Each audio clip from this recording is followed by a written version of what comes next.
Mikel, going back to Victor, you've spoken earlier about players like Declan, Martin, who are doing really well for their countries. Are you not sort of surprised? It would have been more helpful if Sweden had been doing a bit better, because he's had another couple of bad results.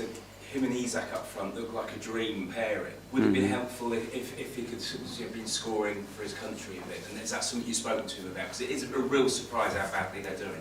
Yes, but as well, it's a good representation of what is football. Football is not you put those two players there and then everything is gone and we're going to score.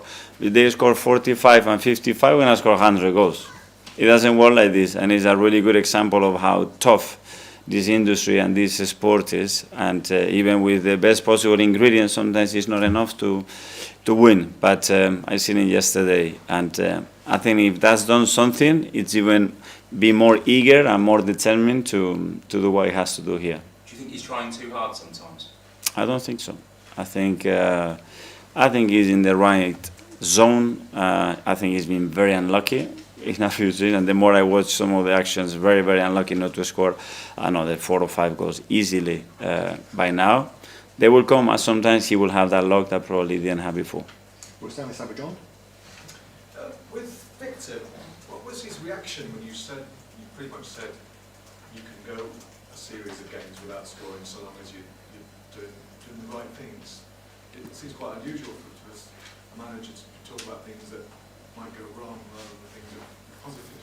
Well, because the Disneyland scenario is a really easy one. He's going to be happy and enjoy it. So how Victor is, he looks at you, he doesn't move, he was in the screen like this. You said, yeah, it's fine, it's good, let's go for it.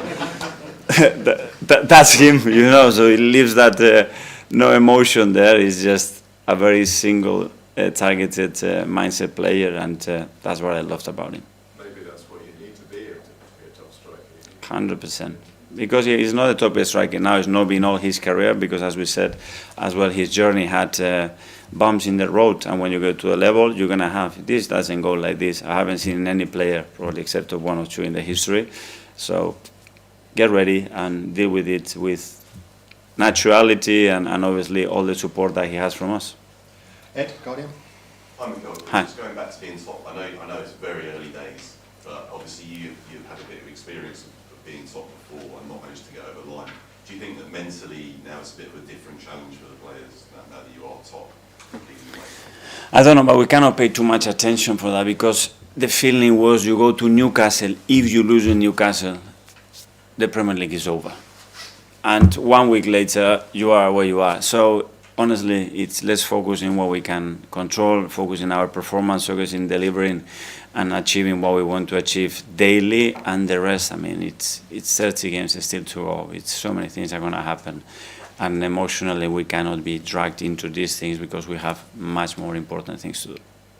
And you sense among the players that those memories of having led before, they're not thinking about that, they're really focused on the here and now? No, because it's a very new changing room as well. We have brought in the last 2 seasons various new players, so they haven't been experienced that. And for some of them, we will be unconsciously there, but as a learning and hopefully a really positive learning as well, because that's a sport and that's football in general to do that. And then you do have micro doses of that, of what happens at Newcastle for a few years, what happens against West Ham, or what happens against City when we could not beat them. It's a lot of situations. And then we have learned from that. And then the ultimate goal, if we do a lot of the small things well, it will come. Okay, we'll do the last couple. Sam from Telegraph. On the issue of other sports and learning from them, what can you specifically take from NFL? Because to us that seems like a totally different world of sport. Well, it gives you context, especially when I have seen Sean run a day with them, and how his day looks and the amount of meeting that he has. He has 74 players in the squad, and he has 10 meetings before he even starts, and players are taking notes for 2 hours. They are in meetings. It's all about education and culture. So how much information a player can take, depending on what he's been educated with. So what is a lot? 15 minutes meeting, 45 or 2.5 hours. The capacity that they have as well to create different scenarios. They are very set piece orientated sport.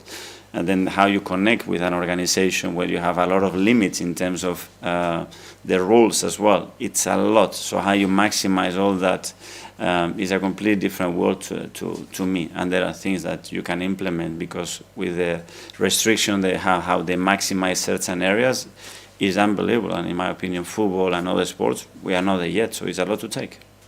And on the point of left-footers, you mentioned that's something you think about a lot. Mm. What do left-footers bring?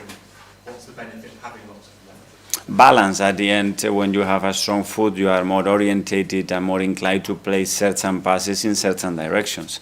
When you want to attack certain spaces, if you are an inverted foot or natural foot player, the ball is going to arrive in the box in different ways. So there are certain connections. How deep you can play a ball when you are playing in certain space is related to how dominant you are in your foot. So it's a lot of things to consider. Finally to Gary, sometimes.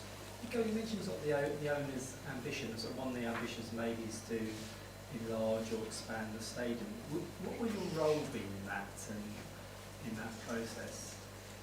Nothing. If somebody asks me my opinion, I want for how long we're going to be out. That would be the first one. But I mean, they've done it in other countries, other sports in an incredible way. And it's about, when I talk about vision, is everything. Infrastructure is one of them, how this club looks in 5 years, in 10 years, in 20 years, in 50 years. And I'm sure there is a big master plan. They already thought about those things much better than me. Because one of the things you've obviously done here is improve the stadium and the atmosphere. And so there will be, one of the fans groups already sort of said, be careful about changing that atmosphere. Mm.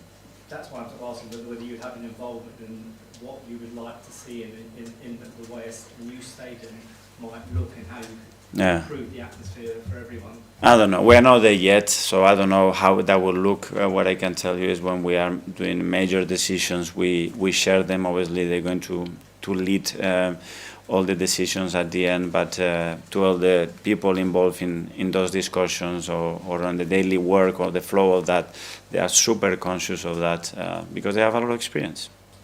Okay, guys, that's us. Thank you. Go, Gunners!